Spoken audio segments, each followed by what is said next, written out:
What do we have there? Oh no freaking way. Ha! So, if you live in Fort Collins, Colorado, you've probably driven by this place and wondered, what's the story behind this place? Well, I have too. In fact, for over a year, I've been wanting to contact the owner and get permission to metal detect here, and I finally did. I'm super excited. I can't wait to take you along with me, show you everything that I found. So, as always, let's go find some treasure.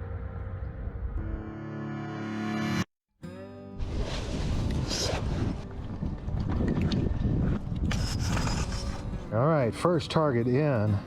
Well, it's technically the second or third, but the first target we're filming here is a square nail. How cool. All right, there's some old stuff here. Let's keep going. All right, so we got our first coin in here. I just saw it down below. It's a wheat penny. Hey, we're on the board. Let's see if we can get a date. Let's get a date here. 19. Well, I think we're gonna have to come back. Yeah, we'll come back. All right, well, it is really hard to make out, but I'm gonna go with 1915. A little rough on the front. Backside looks beautiful. And on to the next. All right, we got some mystery iron here.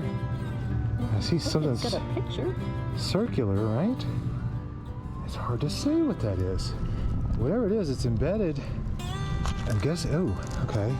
Maybe it's not so embedded into concrete. Oh. This is going to require some cleaning. What in the world? Yeah. You know what I think that is? What? That's a pulley. Oh, there you go. Yep. That would have hung down like that. Yep. Rope went through there. We got an old pulley. We'll do a little electrolysis on this, get all the rust off, and this is a nice artifact for the museum. Yes, very cool. Cool. All right, it's been a while since the last target. Decided to move into the backyard here just to see what we can see, and what we have is a key. Looks like an older key too. Huh. I'll see if the owner might have any idea what kind of key that was. It's got a little groove in it, right there. On that side too. Ooh, there's some writing. There's some writing on it. All right, I'll be back. All right, well, unfortunately, it just reads patented. It is patented, so if you were thinking about copying this key, think again. Okay, so we got whatever this is. Nice round, I don't know. We'll call it a really large ring or a large washer. All right, so this is where the lumber yard was here in the back. And I'll show you that here in just a second. Packed. So yeah, here's where all the lumber was sold. So I think there was a lot of activity back here. This is an old tree. Okay, on we go. All right, well, I just pulled up a surface find here. Nice green, gray, nickel. Let's see if we can get a date on this. 1940. That's cool. We can get out this little guy just to be sure. Looks like Philadelphia. Cool. There's stuff back here. It takes a while to find it, but isn't that how it always goes? All right, we might have a coin spill here next to our nickel. Got a nice high tone. Doesn't sound like it was very deep. Where'd you go? My guess is a dime. Yeah. I don't think it's a silver dime. What do we have there? What do we have there? Oh no freaking way. Ha! Ha ha ha! Okay, I will go get my spray bottle and come right back. I gotta grab Meg from the Historical Society. She is going to flip. Okay, I told her to listen for screams and yells. So here we go. I found this. Now, I'm going to have to be very careful with this. This is a barber dime. I haven't gotten a barber. They call it a barber dime because I believe the name of the guy who designed these, his name was Barber. And there's I believe it's Lady Liberty. But you don't want to rub these. You want to spray them down first or you'll scratch the heck out of them because silver is actually very soft. And then we'll get a date here. I may have to break out 1907. 1907. Look at that. Very neat. That is gorgeous. Unbelievable. Ha! Yay! Here.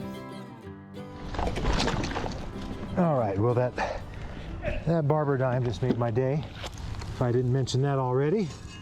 And now we got another solid high tone. I'm very close to where I found the last few coins here. So let's run the coil over this mess that I've made.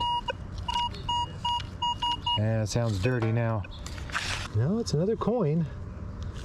It's another coin, but I think we have some modern zinc penny mixed up next to our older, yeah, Lincoln penny, zinc, zinker, a zinkin, whatever you want to call it, goes in the bag. All right, well, I'm back behind the grocery store here in the shade, and I almost didn't dig this. It sounded so bad. Do you know what that is? Of course you do. It's a harmonica reed plate. And that is the entire plate. All right, well, this is definitely one of the better reed plates I've ever found. If you look really closely there, you can see it still has some of the reeds. Little brass reeds that have not yet fallen out. How cool is that? I don't know if it's museum worthy, but an artifact nonetheless. All right, let's go move on.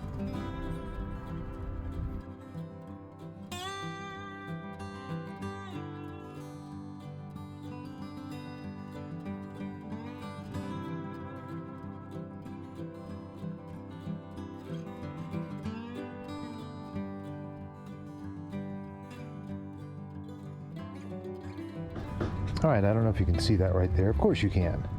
It's a big piece of metal. I thought it was just a piece of iron, but now I see a handle. So I think we have an old spoon. Let's get the spoon out. All right, I think I got most of it free. Let's see here. Oh, that's an old spoon. Old spoon. Wow. It looks like it's iron. You don't see a lot of iron spoons, especially because they just disintegrate. Now, I'm not going to even try to straighten this.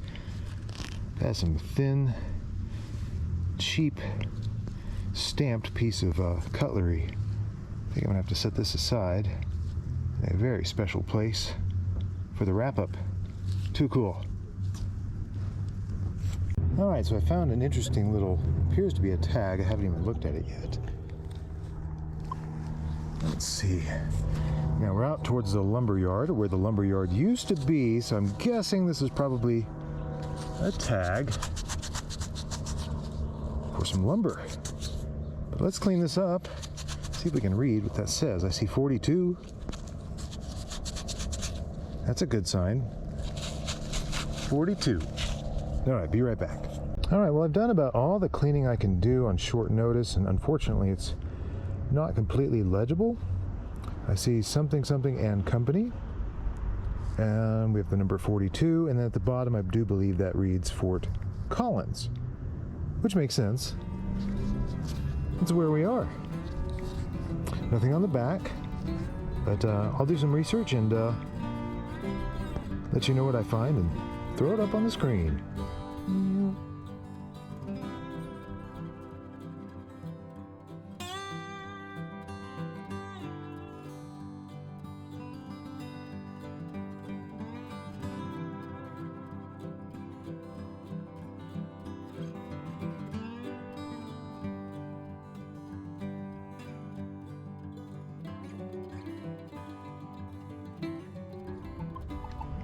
All right, so I'm back at Silver Hill here. That's what I'm calling it after I found the barber dime. But yeah, all of this was scraped up from God knows where, and there's just as much chance of finding treasure and artifacts. All right, working my way around the side of the building here. I think I just popped out a coin. Let's see, is it old? Is it? I think it is. I think we might have a wheat penny. Silver in the sunlight. Yeah. Yeah, we got a wheat penny. Cool. Oh, this is gonna need some work. 3, 2. Well, that's about as clean as I can get it, unfortunately, but I can see a date of 1933. Denver. All right, on to the next. Let's see, we got a shallow high, oh, there's our shallow high tone. It just popped right out. Oh, it's a memorial penny. That's all right, it's a copper penny. Let's see what date we got there.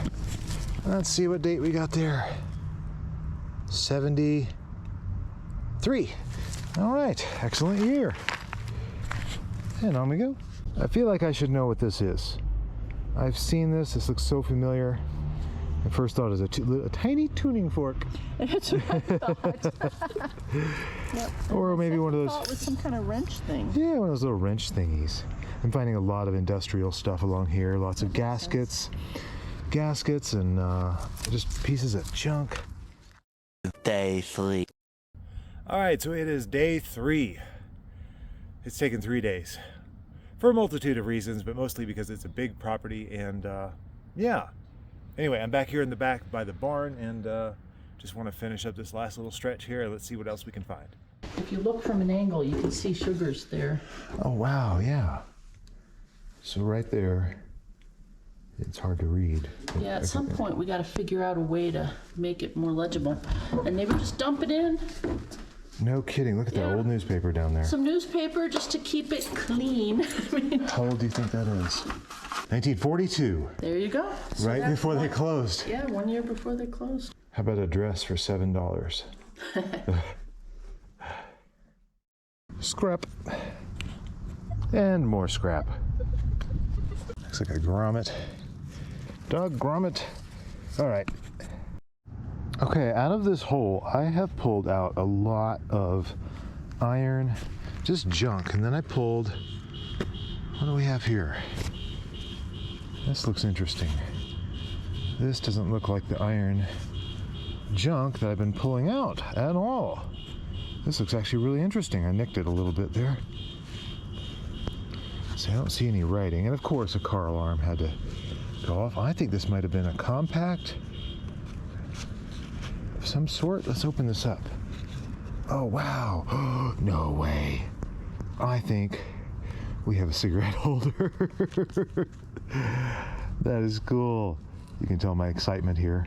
I have never found one of these. Look at that. Look at that. It's, I don't want to move it too much, but it looks pretty well intact. Wow. The little clasp right there, still intact. Yeah, that would have gone over like that. I'm guessing. This is an educated guess here, but I think, yeah, maybe not cigarettes. What do you think? I'm going to look for markings on this. Ha! That is too cool. Come tell us what you think this is. Maybe for bills? That's what I was think you might be right. I was thinking wrong. A billfold. If it was a little thinking bit, cigarette if it was a holder. little bit deeper, cigarette holders looked a lot like that back in Kind the of day. But I think you're right. I think that was more of a billfold. Kind of a, for a fancy gentleman. Right. Okay, so I'm fairly certain we have a modern trash pit. It's mostly just modern iron. So the fact that there was a wallet, a billfold in here, is nothing shy of a miracle. Oh, there we go. We got a belt buckle. Cool. That's a pretty old buckle there. So very, very strange choice of trash. Belt buckle, billfold, but then a lot of bolts.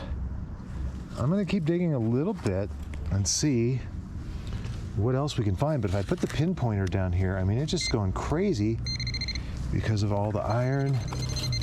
So yeah, I'll give it a good go and see what else we can find. Oh my goodness, guys, do you have any idea what this is? Yeah, me neither. It's just a metal cap to something. Okay, so out of this hole I found a few nails, but then I found this tag. I'm going to take it over into the light. I see some writing. Let's see. I may have to clean this up. Yeah, definitely going to have to clean this up. Yeah, we've got some writing on it. Okay. Be right back. Well, there we go. It's about as clean as I can get it, and you can see what I see. 1930. Fort Collins, Colorado, male dog tax. Wonder if the tax was higher on males than females. There's nothing on the back. Pretty cool. Is that 90? Yeah, 93 years old. Almost made the 100-year mark. Too cool.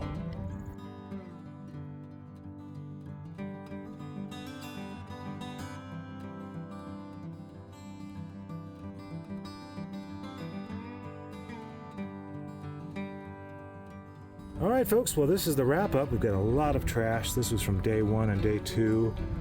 A lot of this was from today, day 3. So we'll start with all the iron, kind of work our way down to some of the more interesting things. There's our pulley wheel, one iron spoon, 1930 male dog tax, the tag from the Great Western Sugar Company for some special sugar. Let's see, harmonica reed plate, one key, belt buckle, and this is just cool. I just love this. And the coolest thing is we just discovered there are some initials, LRH. Very difficult to see, but maybe I can throw up some close-ups on the screen. And last but not least, the coins. It's all treasure to me, but who doesn't like coins? We've got our barber dime, a couple wheat pennies, our 1940 nickel, and there's one more wheat penny I haven't had a chance to encapsulate here. Anyway, that is it. So I am here today with Meg Dunn of Historic Larimer County. Yep. Hey, I got it right. I just call it the Historical Society, but it is the Historical Society, but that's what it's called, and I'll put a link in the description below. And Meg, I want to talk to you about the history of this place because the history is really interesting. Correct me if I'm wrong, but this place used to be 3 blocks that way, right? It was on North College, right where High Point Bar is today. So I think that's 145 North College. Okay, that sounds about right. And this building, so the bank didn't want the building; they just wanted the property. Right. And so the owner, and this, I believe this was Colomer, is that correct? Jacob Colomer. Jacob Colomer wanted to preserve the building because this was the last remaining wooden, or what do they call it, a false front? It was the structure? last wood building in the triangle. So between College, Mountain and Linden, and then Walnut, that forms a triangle. And these had all been wood buildings, including the Northern Hotel, which had a different name then. And they had all been replaced with brick, except for this one. But he wasn't there to preserve the building. He was there because he wanted a place to have a grocery store. And he used to live just 2 houses down, and he had a grocery store in the front room of their house. Okay. And so he hauled it over here so that he could move his grocery store into an actual store building, get it out of his front living room. Okay, so long story short, the land was sold out from under him. They wanted to preserve the building. Colomer basically took this building, put it up on logs, and dragged it down this street, I'm guessing. This would have been the shortest route. I don't actually know the route, but it was half a mile from where it was to here. So, but this would have been the shortest route here. I'm just guessing there. And from what I read, it took 2 weeks We can always stop if we need We to. might need to stop. Oh. So we had to take a little break there, but we were talking about how they literally, and I say they, somebody picked up this structure. Now, it was just this original part here, not the addition that you see to the north end. But they put it on log rollers, I'm guessing. Yes. And apparently it took a horse or two. One horse. One horse. Yep. One very strong horse. 2 weeks At least probably around that, yeah. to get it. That must have been quite a spectacle. For every 10 feet that the horse moved, the building moved 1 foot. Wow. So it was all on pulleys, so that the horse wasn't really pulling the full weight of the building. And I wonder if that's one of the pulleys that we found out front here. We're going to say it is. We're going to say that was one of the pulleys used It could be. to move this building. And this happened in 1906. Now, do we know when this structure was originally built? 1881. It was Wow. originally a photography studio. Okay, so 1881, moved here in 1906, and Opened as a for- store in 1907 right? by Jacob Larimer, who then, for whatever reason, sold it to two other guys, and they took credit. And then, because people wouldn't pay their credit bills, they folded, and Jacob bought it right back out from under them. He bought the store right back, and it was cash and carry. If you didn't pay cash, you didn't walk out with anything. So the sad part of that is we have no records of who shopped here, because he didn't keep track. He just took their cash, and then they left the store. Okay. And yeah, I read that, and that got my hopes up a little bit, because a little more likely to find some coins. But Yeah. you know, finding treasure isn't always about finding coins, and we found a lot of what I would Some consider neat stuff. treasure.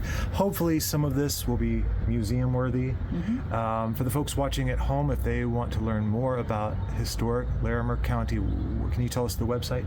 HistoricLarimerCounty.org. .org. Okay. And we are focused on the whole county. This is the first building that we've had donated to us, so this will be our office, but we're still going to be giving tours throughout the county. And is there any idea of when this museum might be open to the public? We're going to have a big shebang. We're hoping June 22nd, Okay. 2024. Okay. That'll be music, old cars, food, silent auction, fundraiser for the building, but it won't be an official.